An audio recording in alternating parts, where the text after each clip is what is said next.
Welcome back to Introduction to Philosophy. In the last lecture, we talked about empiricism versus idealism, and we asked the question, what is the foundation for all of our knowledge? Is it based on our physical experiences through our five senses, or is it based on the realm of ideas? Is that knowing, processing mind that just is behind the five senses that allows that somehow we can process the five senses input to us, and therefore we gain knowledge through that processing experience, and that's how we gain it, so that ideas, the mind, is what causes us to gain knowledge. So does it come through us through our five senses as we perceive the experiences in the world around us, or does it come to us through our mind? Today what I'd like to address is the question of dualism. And so dualism, as I said last time, just is the question of what if it's both? What if it's both the five senses and that knowing, processing mind that are working together, and that's a true foundation for our knowledge and our understanding of the world around us. What if it's the both of them working together? That is called dualism, and dualism is going to have one very, very important problem called the mind-body problem.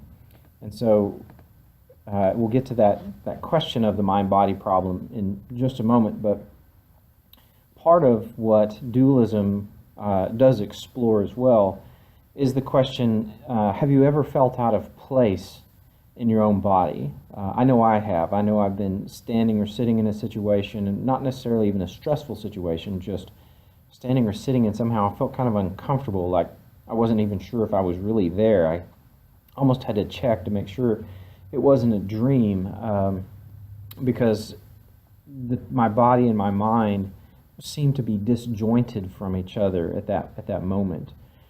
If you've ever had that kind of experience, that's something that philosophers sometimes dig into with this idea of dualism, that say, see, look, we have these experiences where sometimes we feel ill at ease within our own bodies, like our minds and our bodies are not the same thing, but somehow the two of them are interacting, and it's a very intimate interaction.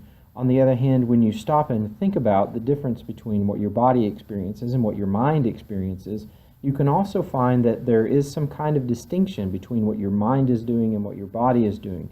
If you've ever done a task that was really, really simplistic, and you didn't really need your mind, and so your mind would wander while your body is still doing the task. Or if you've ever, and I've done this and it's a little frightening sometimes, but if you've ever been driving for a long distance and suddenly you realize you don't remember the last 2 hours of driving, and all of a sudden, you're realizing that your mind and your body were very disconnected somehow. Your body was still driving, and certainly your brain was part of that, but your brain's part of your body, so that's not what we're talking about. Somehow your body, your brain, kept you on course and you continued to drive. But you realize sometime later that you don't recall having done it. It's almost like your mind checked out from your body for a while and was doing something else. If you've ever had those kinds of experiences, it's kind of this idea behind dualism, is that your mind and your body are two different things. And so that's what we're going to be looking at today, trying to figure out if perhaps dualism is the answer. All right.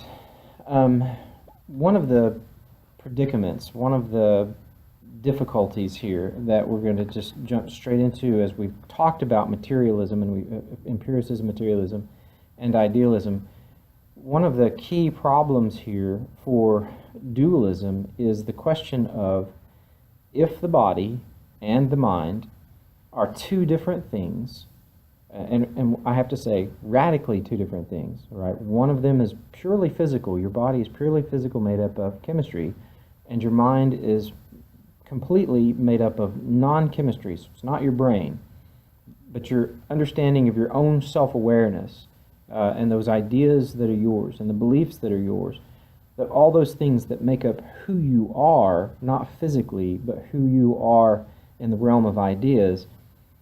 If those two things really are different things, they're radically different, how could those two things possibly interact with each other so that they play upon one another? They really do act. Now, one of them has physical chemistry, that we can, pick up and throw against the wall, and the other has no physical anything that we can latch onto or really, really fully grasp at all with our five senses. And the only reason that we can really communicate about that thing that is non-physical, is because we all seem to have one. We all seem to be self-aware, and that's the only reason we can sit here and talk about self-awareness, is because we all understand that it is there, but we understand, in this case at least with dualism, that it has no physical properties. And so we couldn't interact with someone who doesn't have self-consciousness. We couldn't explain it to them because they aren't an I, they don't have a knowing, processing I-ness,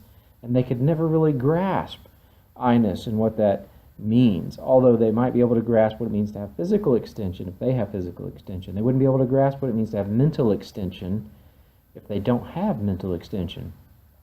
If these two things really do make up who we are, how can the two of them interact? They're radically different things. How can you have something that's physical interacting with something that's non-physical? After all, think about it for a moment.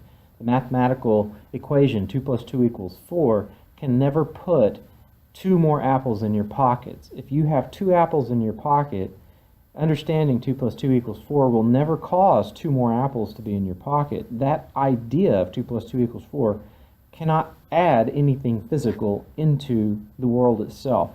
Nothing that is in the realm of ideas fully causes these things to appear in the physical realm, and yet we seem to have a non-physical entity, our self-awareness, that is having a cause on this physical thing, so on my physical body, right? I mean, I'm sitting here and I'm doing this. Why? Because I choose to place my hand here, and I've got a mental, knowing, processing, non-physical entity apparently in my brain that is causing me to do this, that's deciding for my physical body. Now, sometimes my physical body decides for itself. If I put my hand on a hot stove, my physical body will remove it, and before my knowing, processing mind says, hey dummy, pull that thing off the stove, instead my physical body just takes over my brain, and my chemistry reacts. The training that is within me, hey, that's hot, and I pull it off, and I don't have to think about and decide if I want to remove my hand.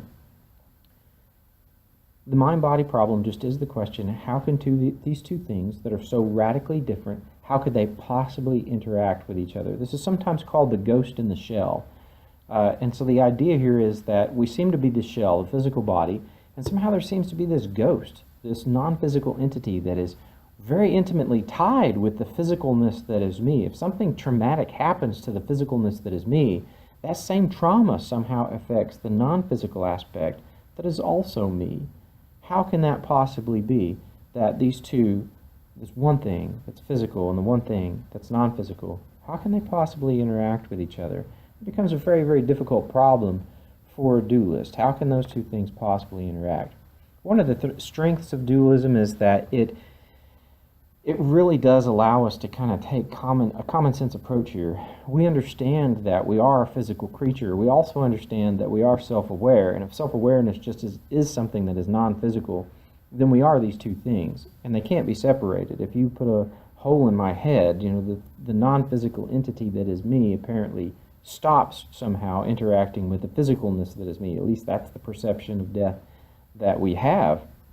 And so, how can these two things really, really interact with each other if they're so radically different? Now, who cares? What difference does it make if I'm two entities, or if I'm one, or if I'm 5 or 7, or what difference does it make in this case as to whether I am dualistic in nature? And there's a couple of things that are at stake. The first one I want to talk about, and somewhat briefly here, is that if we are two entities, if we're the physical and the non-physical, then there is a chance that there is life after death. Because if my physical self stops existing, that doesn't mean that my mental self has to stop existing if they're two different things. Now, if the mental me is just my brain and my brain ceases to function, then I am also gone. But if there is a non-physical ... that is interacting with this physical ... non-physical things do continue to exist even after the physical structure of them is somehow destroyed. Now remember, a squared plus b squared equals c squared.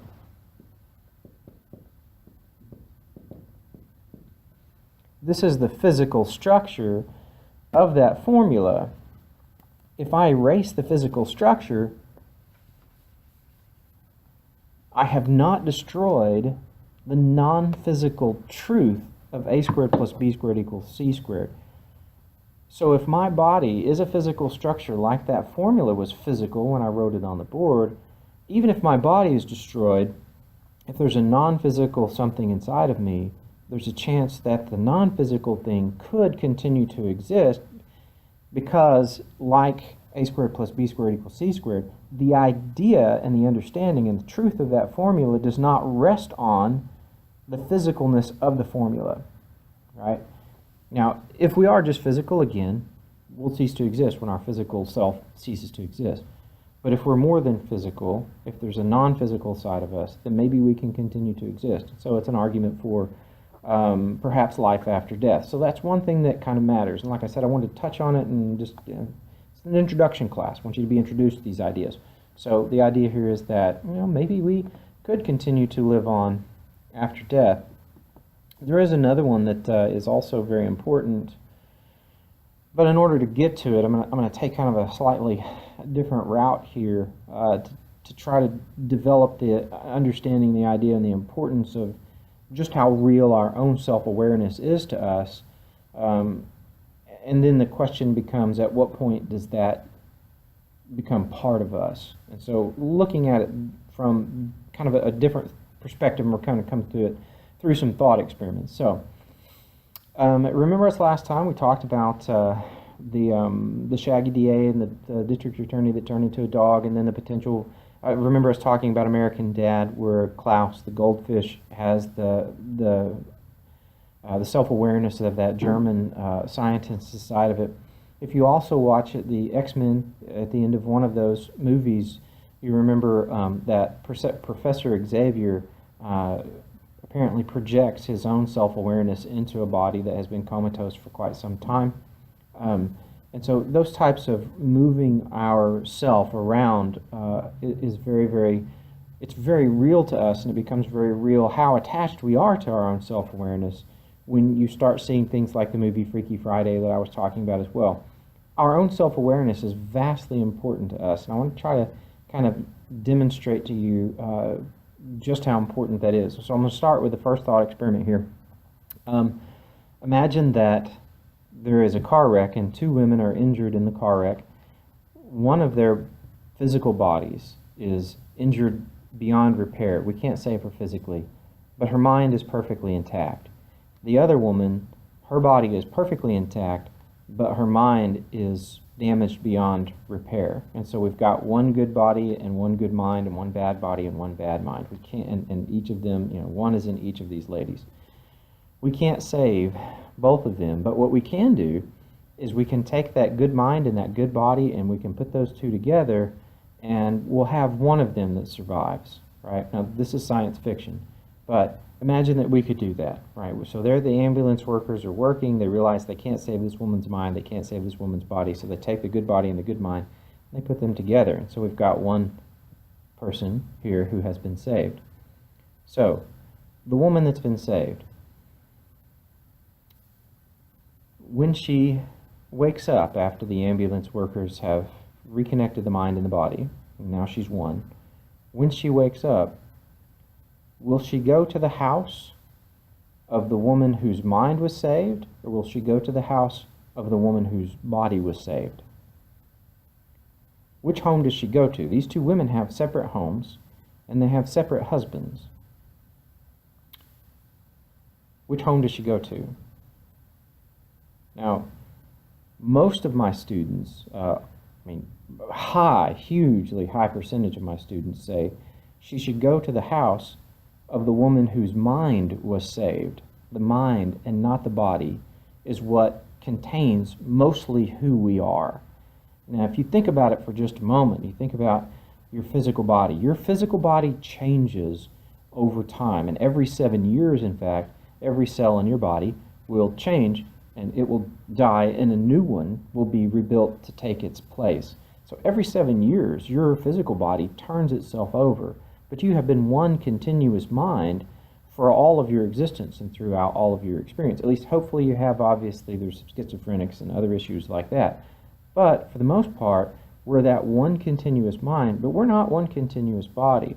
Most people, when you ask them the question of which home should this woman go to, or which home would you go to if you were that woman, most people say, I would go to the home of the mind, because that's who I am. My mind is more who I am than my body is who I am.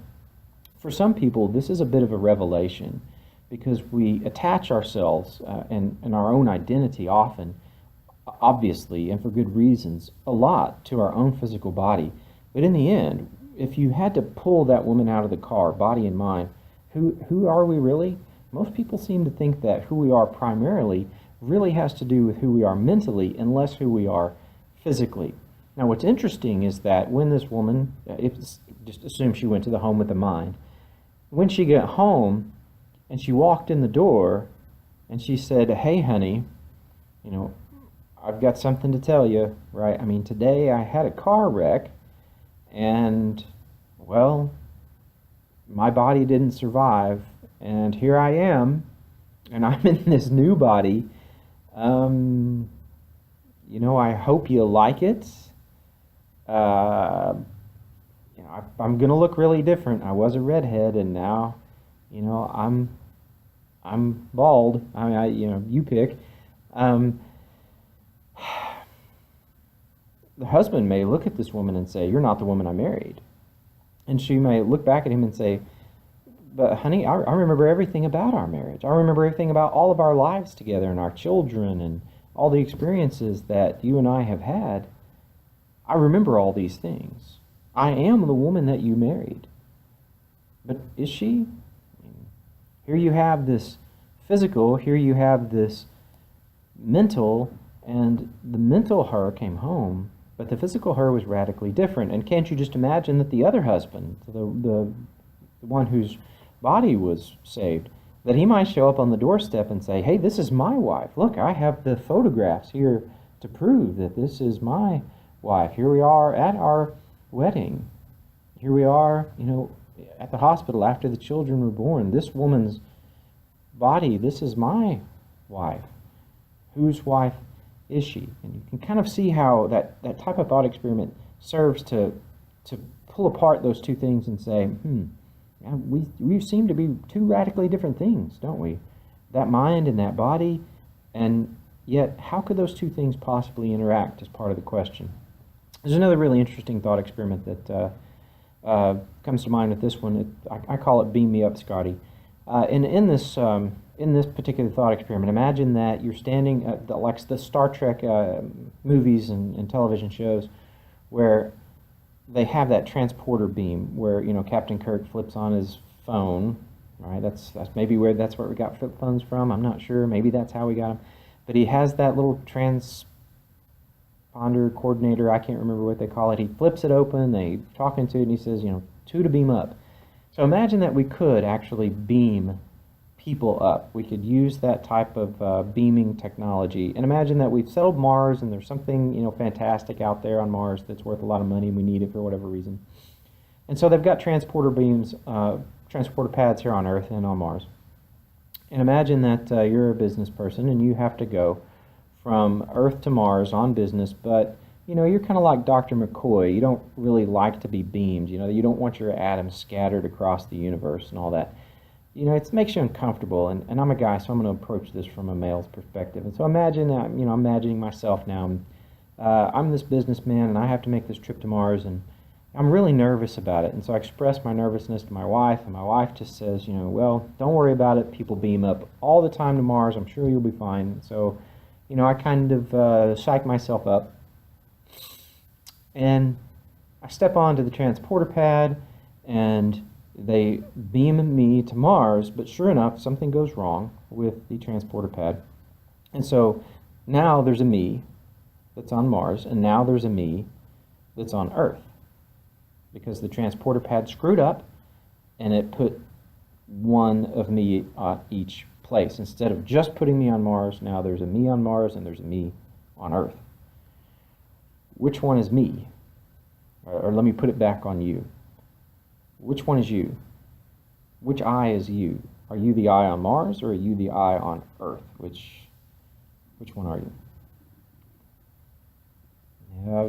It depends, doesn't it? It depends on which set of eyes your self-consciousness is looking through.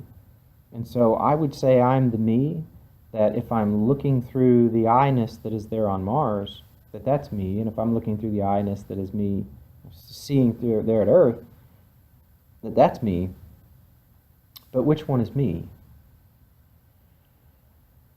Becomes an interesting, difficult problem, because again, there is a me, and it's me. I'm me. I've got all the experiences of me there on Mars, and I've got all the experiences of me here on Earth, but now there's two of me, and I'm having these two radically different experiences. But here's the really fun part. Back to you. Imagine this is you.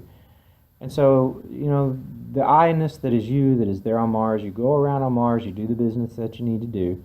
The I-ness that is you that stayed on Earth and went ahead and went to the office and did some business there. And at the end of the day, the Mars you, they fixed the transporter beam, and the Mars you steps on the beam, the pad, and he's beamed back to Earth, and the Earth you and the Mars you, they meet up and they compare notes, and you say to each other, well, here's what I did and here's what I did, and then you look at each other and you say, I guess I'll go home. And so the Earth you and the Mars you both go home. Which one's you?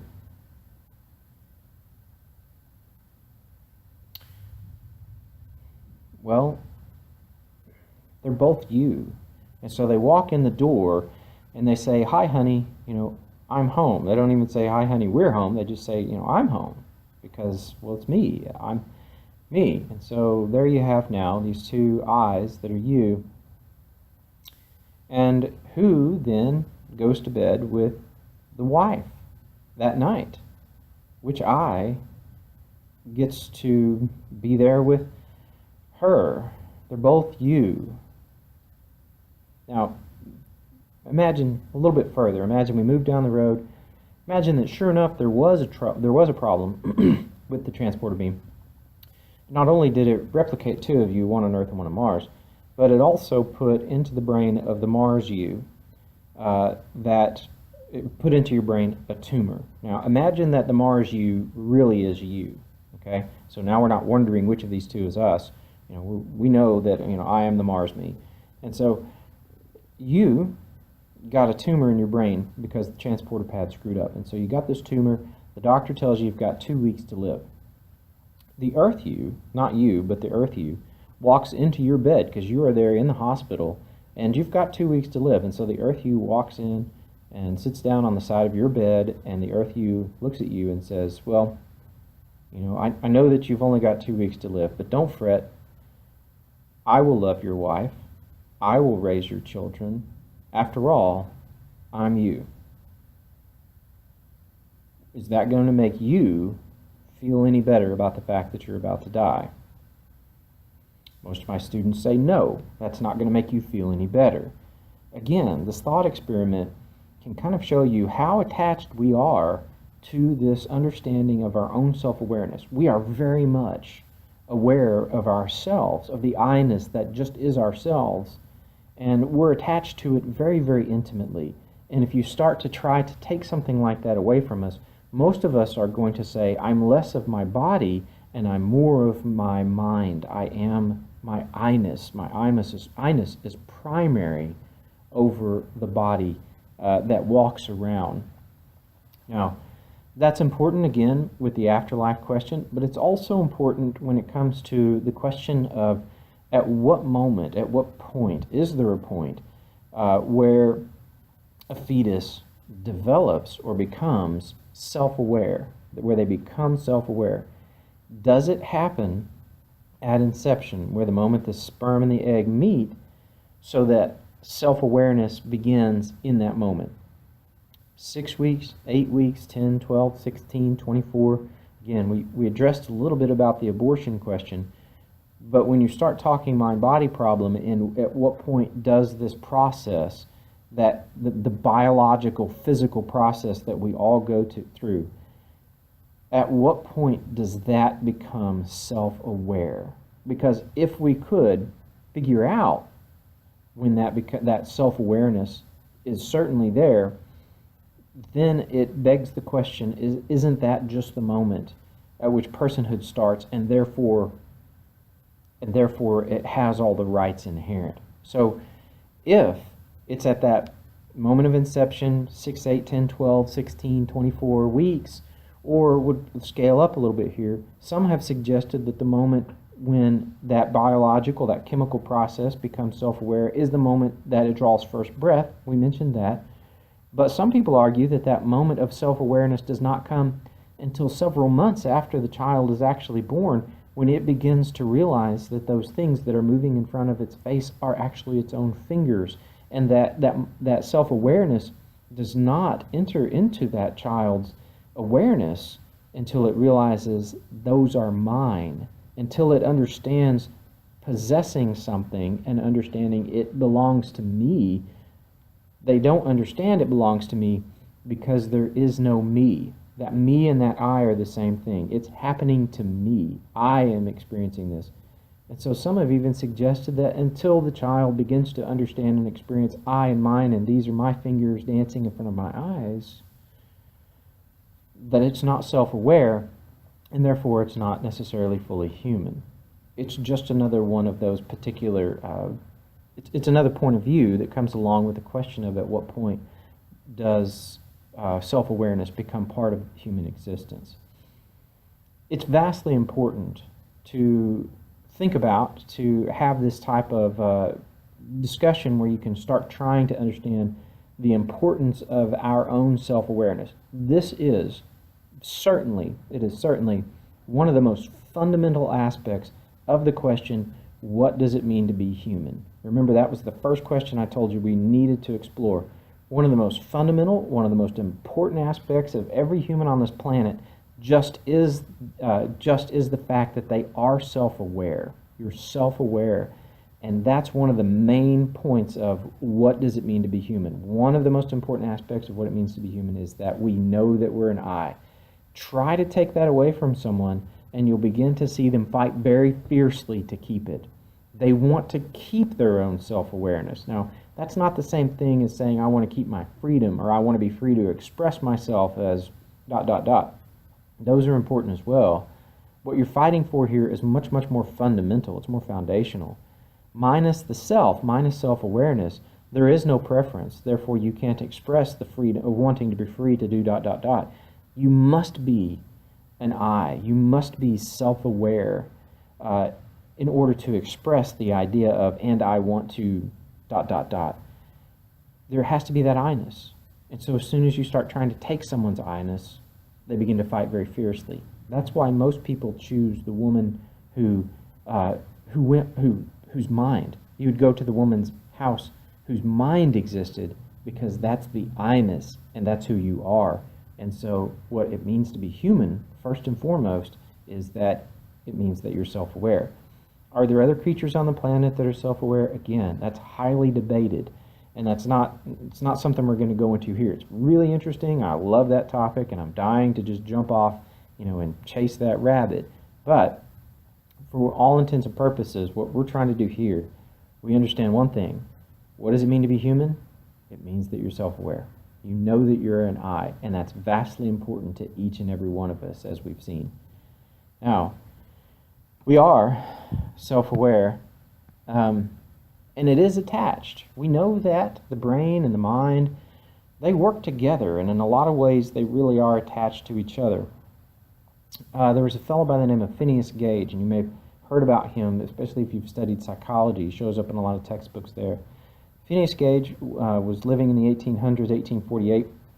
He was a manager on a railroad, one of the railroads that was being built in Vermont. And as a foreman, one of his responsibilities was lighting blasting powder. So if you've ever driven down an interstate that's got rock on both sides, you can see the drill lines where they drilled down into the rock, they drop explosives, they blow the rock out, and then they can build a road through that crevice. Well, it was the same thing. They were doing the same thing.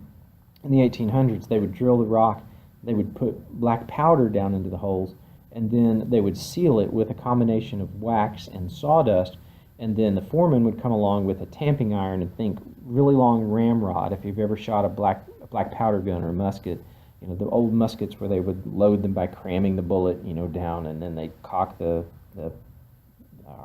hammer and prime it with black powder and, you know, pull the trigger. So they would drill the rock, powder, and then the sawdust and wax, and then he would come along with a tamping iron, and it was about 3 meters long, and he would, it was about 3 feet long, and he would smash that stuff down and pack the black powder so that it would be more compact and therefore more powerful when it explodes. So he turned around as foreman, and he signed something, and when he turned back around, he had assumed that his assistant had put in the wax and the sawdust, and his assistant had not put in that wax and sawdust. And so when he started running the tamping iron down into that rock, it sparked, and those sparks hit the black powder, and so it blew that tamping iron back up. And the tamping iron hit him under the chin, and it came out through the top of his head, and it went through what we call the prefrontal cortex, or the frontal lobe of your brain right here. That frontal lobe of your brain contains 2 very important things. It contains your ability to determine consequences, and it also contains your personality. And so if you've ever dealt much with teenagers, boys or girls, it makes no difference, and you've ever wondered why they make very odd, poor decisions, like jumping off of a very high bridge into very shallow water, why would you do that? It turns out that the prefrontal cortex does not fully form until, it is different for everybody, but until the age of 19, 21, 22, anywhere in there, the brain will actually fully form. So this part of your brain doesn't fully form until you're in that age range. And like I say, it's different for different people. But if you have a brain that's not fully formed right here, or if you have damage to that particular part of your brain, then your ability to determine consequences is not going to be very good, because you have not a fully formed brain. Also, it's why often teenagers' personalities seem to shift and go up and down. They're kind of all over the place. And we usually describe this as that they're looking for themselves. They're looking for who they're going to become. In fact, what that is that their brain hasn't fully formed, and since it has not fully formed, their personality hasn't formed yet, because their brain's not done forming. So they don't know who they are yet, because their brain's not finished forming up with who they are. So if you cause damage to that, you could get some kind of radical change in a person's personality and in a person's ability to determine consequences. And as it turns out, this is kind of an aside, just so you know, that's exactly what we see in meth users, is that methamphetamines, apparently, they damage that prefrontal cortex. And so over time, we see those users, their personalities change, and we also see that their ability to determine consequences begins to change. And so if you talk to people who knew a meth user before they started using meth, what they'll tell you is that they've become somebody that's radically different. They weren't like that when we knew them before, but over time they've become this thing. And often they'll say they've even reverted to a state like a teenager, where they're erratic and they're making bad decisions. And it has to do with the damage that particular drug does to that particular part of your brain. So with Phineas Gage, the tamping iron that went through his brain, it does the same thing. So before, he's a foreman of the railroad, but after this particular accident, he can no longer be the foreman of the railroad because, well, I should tell you, yes. So he's got this tamping iron, this 3-foot ramrod that's through his head, and a doctor is called because there's an injury. And when the doctor gets there, the doctor found Gage sitting on the tailgate of a wagon, think covered wagon, right? Wooden spoked wagon pulled by horses or oxen. He's sitting on the tailgate of a wagon filling out an accident report for his own accident, and he's still got this tamping iron in his head. The doctor removes the tamping iron And after a couple of weeks of a really intense fever, Gage actually survives the incident. But he survives, but according to a lot of the people that knew him well, one of the phrases that kind of sticks out in the doctor's reports is that he was no longer Gage. So, whereas before he was a responsible foreman, now he was erratic and emotional, and you couldn't depend on him for anything, and so the railroad had to fire him. And his family even threw him out because it turns out he was so radically different at home, even given to fits of violence, whereas before he was not, and because of this brain damage that is part of his brain state. My favorite part of the description of Gage was that they said he began to swear in front of women, whereas previously that was not his custom. I always thought that was pretty telling. He never swore in front of women, and now he just swears in front of them like crazy. Well, he's a different person, isn't he? But he was radically a different person because of what happened to his prefrontal cortex. Now, just to finish the story so you're not just kind of left hanging, and it's an interesting story, and you can find it anywhere on the internet. But he survives, I think, for another 11 or 13 years. He begins to travel with the Barnum and Bailey Circus because he can't hold down a regular job. He's just too irresponsible and too erratic. And so he travels with them as part of their freak show with here he has the tamping iron and he shows off the skulls. It shows the marks on his skull. We still have his skull and the tamping iron. After 11 or 13 years, he's in Chile, I believe, and he gets sick, and he's shipped back home to his family, and he dies there, 11, 13 years after the accident. But he is so radically changed by this experience of the damage that he receives from his brain, from that accident on his brain. It leads to the question again of this idea of mind and body that are interacting. Just how is it that this mind and this body, these two radically different things, how could they possibly interact? Is it just physical, or is there more that's happening there within us, within humanity? Are we more than just a physical brain state, or are there two things in there and they're operating together to give us the experiences that we are in fact having every day? One of the most important aspects to point out about when you start talking about materialism, idealism, and dualism is that all three of these positions have a weakness. No position is without weakness. All of them struggle with something. For the materialist, the idea that we have free will is going to be a difficult problem for them. If we're just chemistry, if we're just chemical reactions, then we aren't free. We don't have free will. We're not making free decisions. We're just behaving according to our chemistry and our brain states. And that's going to be a big problem when you start trying to talk about morality, when you start trying to talk about ethics.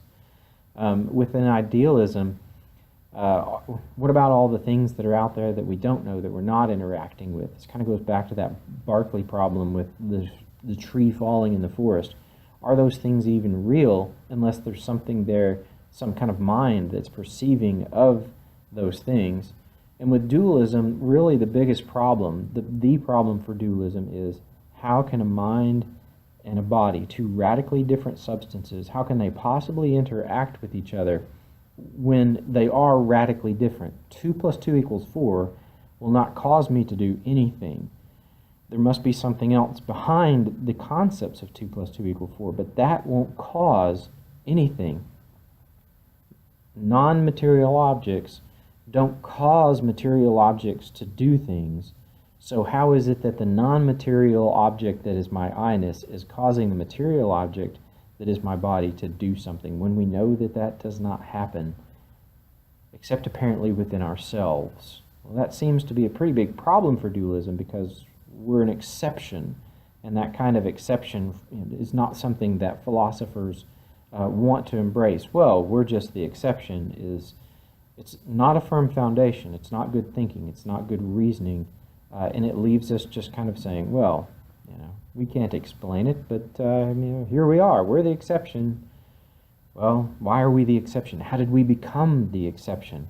I want to take you back for a moment to that atomism, to the idea that all the atoms were raining straight down and for all of eternity, like the atomists in ancient Greece said. They had all been doing that for all of time, for all of eternity. They were raining straight down in parallel lines until one of them swerved. Now think about that for a moment. That's an anomaly. That's an exception. That's rare. That's strange. They had been raining straight down throughout all eternity, and none of them had ever swerved, till one of them did. Why did it swerve? If we really live in a cause-effect universe like the atomists, like the materialists are saying, then there must be a reason that the thing swerved. There's got to be some other reason other than just, well, it swerved, and, well, it was an exception. There has to be something that caused the swerve. All effects have a cause, and so therefore that effect must have had a cause. You can't just throw up your hands and say, well, it was an exception. But the same thing applies here to dualism. If nothing else in the universe is made up of two things, material and mind, and these two things interact with each other intimately, not just interact in each other in some kind of small, insignificant way. We are intimately tied, our minds and our bodies intimately tied together. You can't just throw up your hands and say, well, it's an exception, and here we are. There's got to be more to it. There's got to be a reason. And that's a major problem for dualism, and something to think about, reflect on. Certainly though here as we're ending, it is important to understand that as humans, we really do interact with some things that seem to be non-physical. We interact with things like love and hate, morality, justice, hope, dread, self-awareness, symbolism. And when I mean symbolism, I mean things like language, or even the flag of a country is a symbol, and it brings on some type of experience. Now, it brings on a physical experience, but the symbol itself means much, much more than just the physical dirt and the people who live on that dirt. There's more to the American flag than just the people who are living under that flag. It's a symbol that goes beyond physicalness. We interact with those types of things like the rest of the list: math, time, space, even humor and tragedy. We interact with all of these metaphysical things, and we do it in very, very intimate ways. So when it comes to dualism, there's a strength, there's a weakness. Within materialism, there's a strength, there's a weakness. In idealism, there's a strength and there's a weakness. So as a philosopher, as a thinker, one of the things that we have to do is we have to look at the strengths and the weaknesses of all those sides, materialism, idealism, dualism, figure out what strengths and weaknesses you can live with. Figure out what strengths and weaknesses you're willing to adopt and say, I recognize that my position as a materialist is ... I know the strengths, I know the weaknesses, and in my mind, the strengths outweigh the weaknesses. As an idealist, the strengths over here outweigh the weaknesses. As a dualist, I'm willing to accept that, yes, I understand that maybe we can't understand how two radically different things interact, but I still accept that we are two radically different things. Are you willing to accept that? Are you go back to materialism? Go back to idealism? Pick one of those things up? Which one do you think can you live with the weaknesses? And often that's what we're left with. Which weaknesses am I willing to choose, knowing what they are, but then taking that particular understanding of the world, fixing it into my worldview and saying, and I see the world through these lenses. I recognize the cracks in the glasses and those cracks in the lenses, but this is the view of the world that I have. That's kind of what we're left with in the end. It doesn't matter to me which position you choose. Like I say, all of them have strengths, all of them have weaknesses. It's a good argument, something to think about, something that haunts me fairly often. And so which of those are you willing to deal with? And the choice is definitely yours. I'll see you next time. We'll pick back up and have more discussion about what it means to be human.